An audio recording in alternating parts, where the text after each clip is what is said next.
Assalamualaikum warahmatullahi wabarakatuh.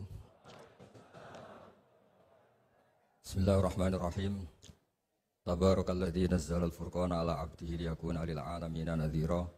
Allahumma shalli wa sallim wa barik ala nabiyir rahmah sayyidina maulana Muhammadin wa ala alihi washabihi ajmain amma ba'du. Yang sangat kita hormati bersama Profesor Dr. Quraish Shihab, semua yang di sini, Pak Rektor, Dekan, semua yang saya hormati juga hadirin. Ini langsung saja saya tadi sudah deal-dealan sama Pak Quraish untuk jadi provokator. Tapi provokator keilmuan.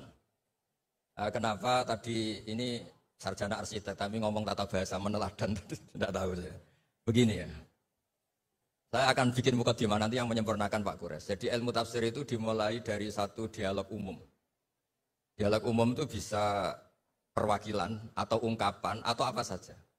Misalnya begini, ketika ada orang baik itu Allah berjanji wa allaw istaqamu ala thariqah la asqainahum ma'an ghadaqa. Kalau mereka benar, perilakunya benar, saya kasih air yang segar.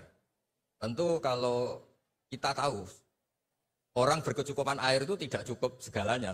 Tentu kita butuh makan, butuh macam-macam. Tapi Allah hanya menyebut ma'an ghadaqa.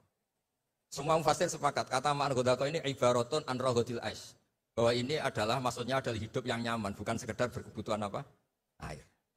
Begitu juga beberapa ayat yang warka'u ma'arroki'in wasjud itu bukan sekedar sholat itu bentuknya ruku atau sujud, tapi sholat yang sempurna, yaitu dimulai dengan takbir, diakhiri dengan apa? Salam. Dan itu akhirnya butuh teladan, yaitu Rasulullah SAW. Kemudian di balik teladan itu ada ilmu diroya. Nah, termasuk orang yang baca banyak tentang diroya.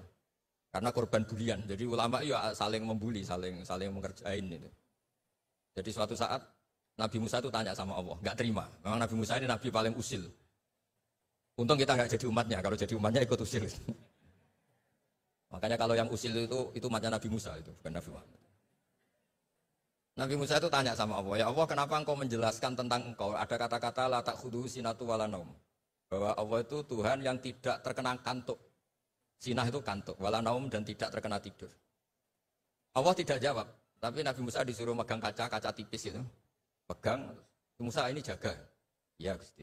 Jaga, ternyata teriyut ngantuk gitu Pak Fatul Wahid. Langsung pecah. Kamu jaga gitu ngantuk langsung pecah. Bayangkan saya yang jadi Tuhan. Kalau ngantuk sedikit saja alam bisa rusak semua.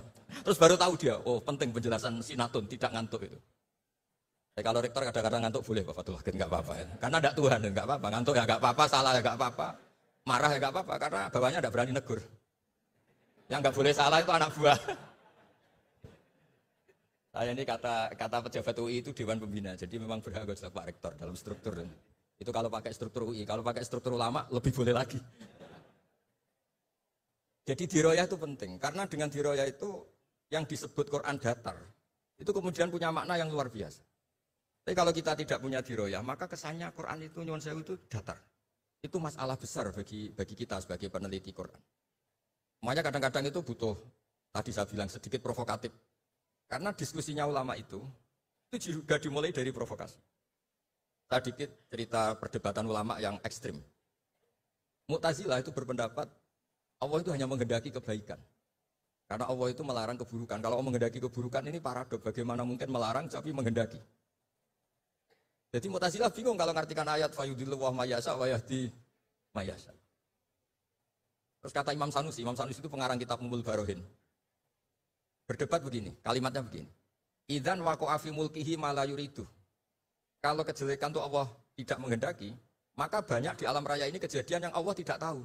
Jadi kalau Allah dilapori, ya Allah di dunia banyak maksiat. Waduh itu di luar kekuasaan saya, itu kan masalah ya. Nah, kadang-kadang jawaban provokatif gini itu bisa menghentikan lawan debat.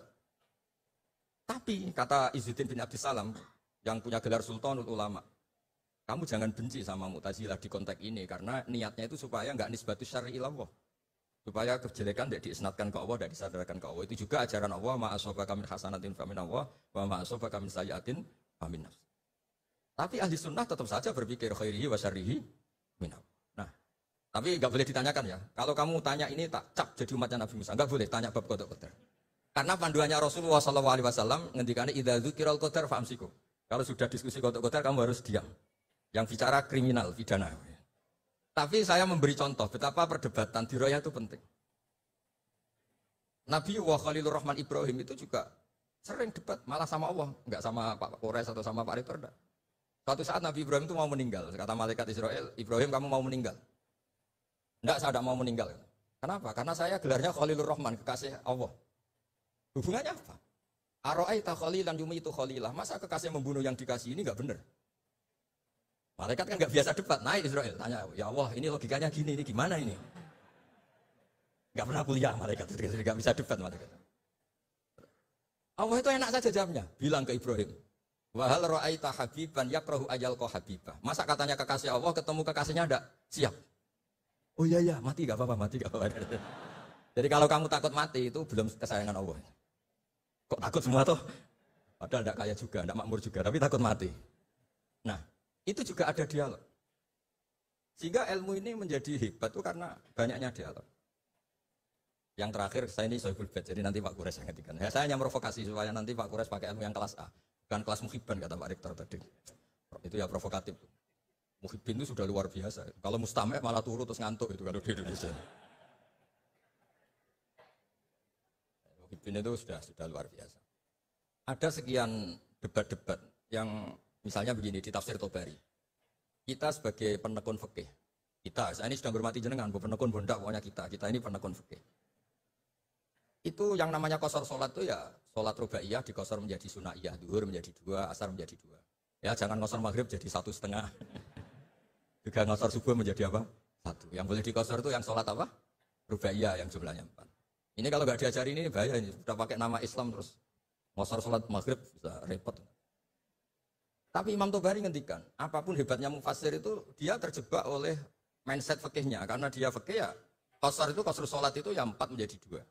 Tapi kata Imam Tobari dalam tafsirnya ini umut tafasir. Nanti Pak Kures bisa menjelaskan. Enggak ada tafsir kecuali nginduk kitab namanya tafsir Tobari, umut tafasir. Itu digelari lam yu'allaf fil Islam mislu. Enggak ada karangan sehebat tafsir Tobari. Kecuali Al-Misbah. Tenang mawon iki. Tenang mawon ini. Ini Mbak Caca enggak terima saya ini kan. Mbak Naswa enggak terima itu.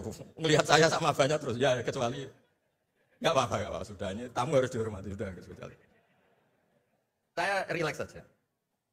Falaysa 'alaikum junahun an taqsuru minas shalah in khiftum ayyaftinakumul ladina. Itu kata Imam Tobari, qasrus salat menjadikan salat 4 menjadi 2 itu ya bagian dari qasrus salat, tapi qasrus salat itu bisa yang pernah wajib menjadi tidak wajib. Misalnya salat itu wajib menghadap ke kiblat, gara-gara kondisi darurat tidak wajib menghadap apa? Kiblat. Salat normalnya enggak boleh gerak di atas 3 kali, tapi gara-gara kondisi darurat boleh gerak di atas 3 kali. Itu juga qasrus salat, menjadikan yang wajib menjadi tidak wajib, yang pantangan menjadi boleh.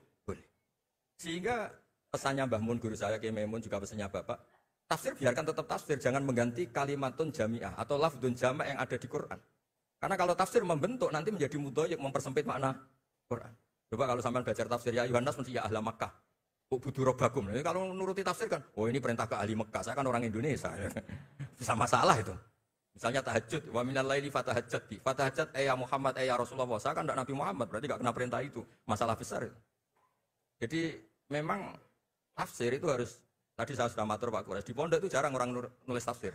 Karena sudah diancam man fasarul Quran bi ra'yihi falyatabawa maq'adahu minan nar. Jadi nulis tafsir itu sudah kayak pesen tiket. Enggak usah diteruskan. Nah, yang masalah itu bi ra'yihi, kebetulan Pak Kures baca banyak, saya juga baca banyak. Pak Fatul Wahid karena ingin naik kelas ya baca banyak, nanti setelah enggak rektor ngiyai lagi Pak gitu nih. Karena kecilnya tuh ngaji di bawah saya di Kudus di Muawanah. Kalau enggak tahu kok jadi rektor. Enggak tahu, makanya dia tadi dalil-dalil itu kayak wong pinter gitu kan.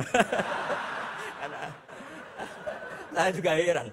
Masa di depan Pak Kures, di depan saya tetap dalil itu luar biasa. Hebat itu, hebat. Luar biasa itu. Pokoknya hebat, Anda harus bangga punya rektor seperti ini, harus bangga. Ya gitu saja, wassalamualaikum warahmatullahi wabarakatuh.